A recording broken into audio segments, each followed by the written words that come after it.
Good morning.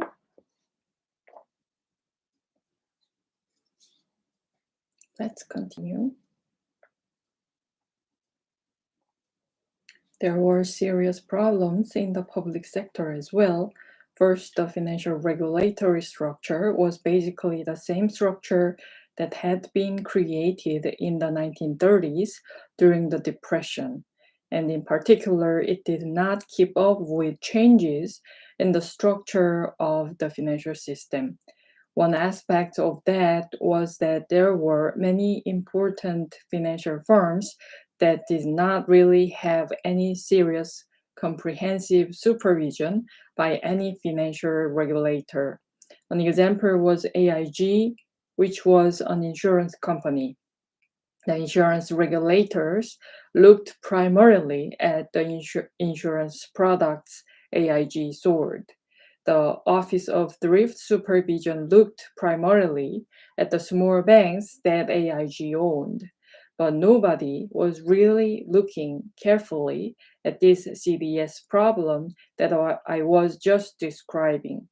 Another category of firms that did not have much oversight was investment banks, such as Lehman Brothers and Bear Stearns and Merrill Lynch. There was no statutory oversight of those firms. They had a voluntary agreement with the SEC for oversight, but there really was not comprehensive oversight of those firms. Another group of firms was the government-sponsored enterprises, GSEs, Fannie Mae and Freddie Mac, which did have a regulator, but for reasons I will explicate, the regulation was very inadequate. The regulatory structure had lots of holes in it, and there were many firms that proved important during the crisis that did not have good oversight. Even where the law provided for regulation and supervision, it often was not done as well as it should have been. Although this was true across the whole range of agencies and parts of the government, although this was true across the whole range of agencies and parts of the government, since I'm the Fed chairman, let me talk about the Fed. The Fed made mistakes in supervision and regulation. I would point out two.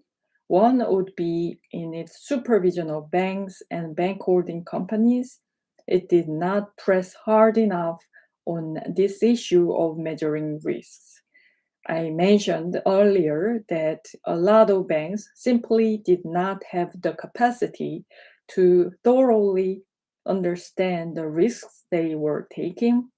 The supervisor should have pressed them harder to develop that capacity, and if they did not develop that capacity, should have restricted their ability to take risky positions. The Fed and other bank supervisors did not press hard enough on this, and that turned out to be a serious problem.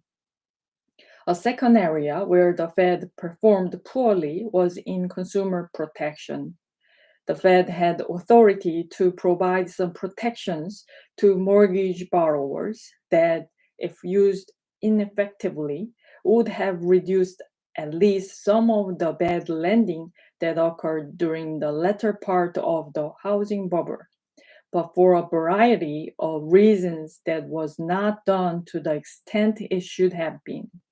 In 2007, when I became chairman, we did undertake some of these protections, but it was too late to avoid the crisis. So, where there were authorities and powers, they were not always effectively used, and that led to some weaknesses.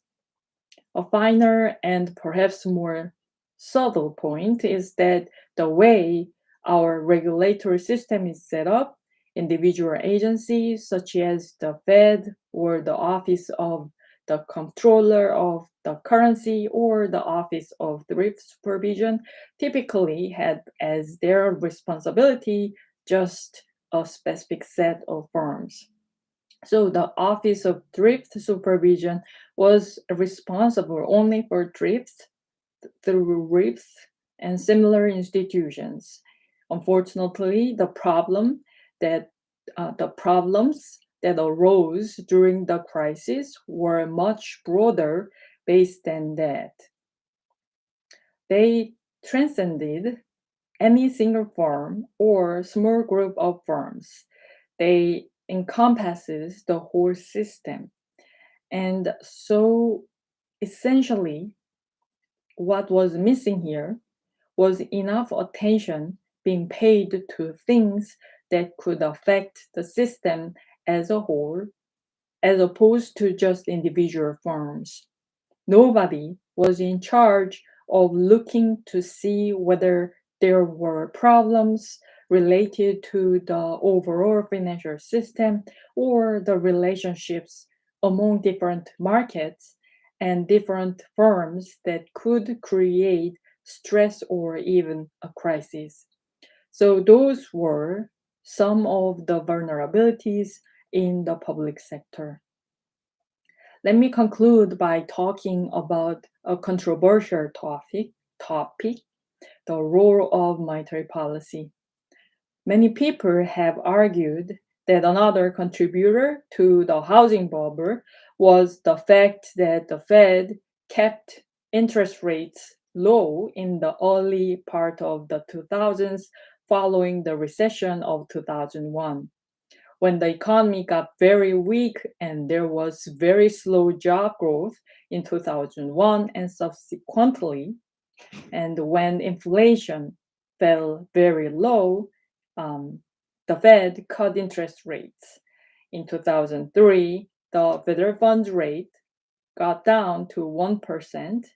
There are people who argue that this was one of the reasons that house prices went up as much as they did. And it is true that one of the purposes of low interest rates that the monetary policy achieved is to increase the demand for housing and thereby to strengthen the economy.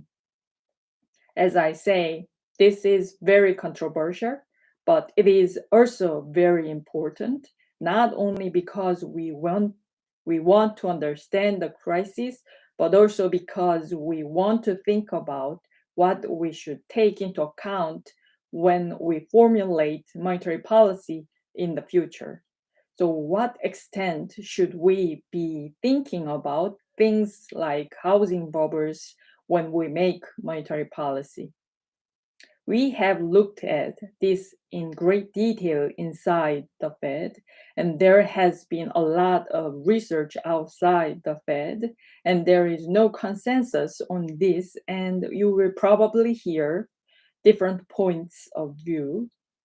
The evidence that I have seen suggests that monetary policy did not play an important role in raising house prices during the upswing.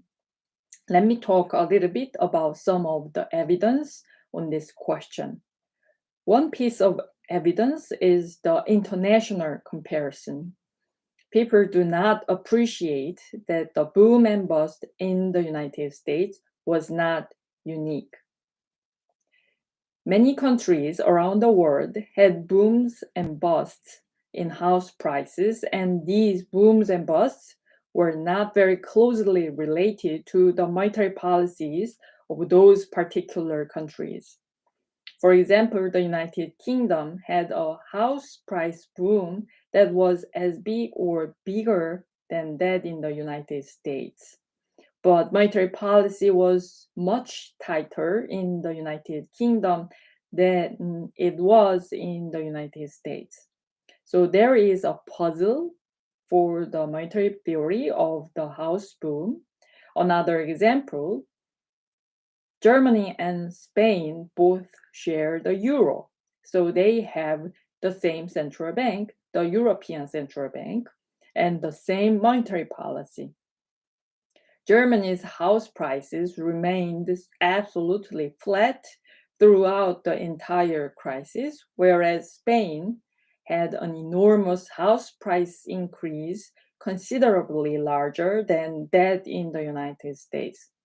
So the cross-national evidence raises at least some doubts that monetary policy played a large role in the housing bubble. The second issue is the size of the bubble. It is true that changes in interest rates and mortgage rates should affect house prices and demand for homes.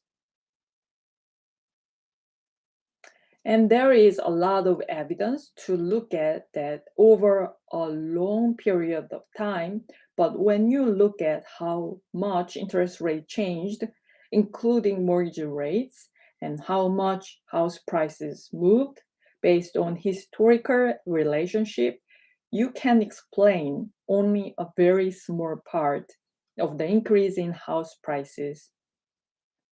In other words, the increase in house prices was much too large to be explained by the relatively small change in interest rates associated with monetary policy in the early part of the 2000s.